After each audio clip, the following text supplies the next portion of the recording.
শুরুতে জানাবো ক্রিকেটের খবর। সিলেটে দ্বিতীয় দিনের মতো অনুশীলনে জাতীয় দলের ক্রিকেটাররা ফর্ম ফিরে পাবার চেষ্টায় নেটে লম্বা সময় ব্যাটিং অনুশীলন করেছেন মুশফিকুর রহিম ও নাজমুল শান্ত। তবে নাহিদ রানাকে নিয়ে কিছুটা চিন্তিত কোচিং স্টাফ। অনুশীলনে কাঙ্ক্ষিত লেন্থে বল করতে পারছিলেন না চাপাই এক্সপ্রেস। তবে নেটে ঝলক দেখিয়েছেন হাসান মাহমুদ।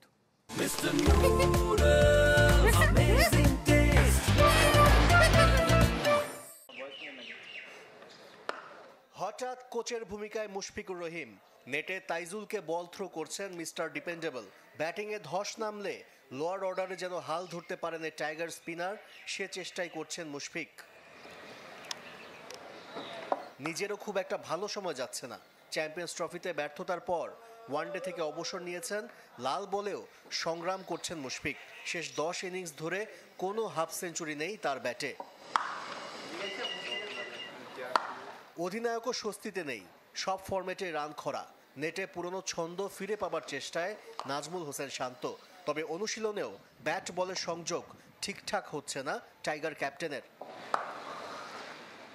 দুই পেসার নিয়ে খেললে একাদশে নাহিদ রানা ও হাসান মাহমুদের থাকাটা প্রায় নিশ্চিত। দুজনই লম্বা সময় বল করেছেন।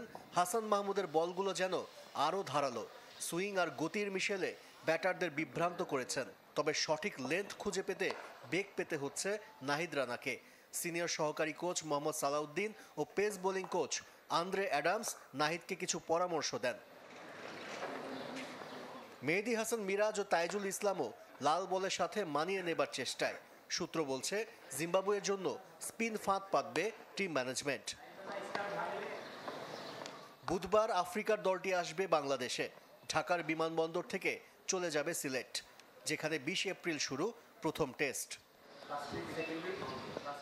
আশরিক রুদ্র, চ্যানেল 24।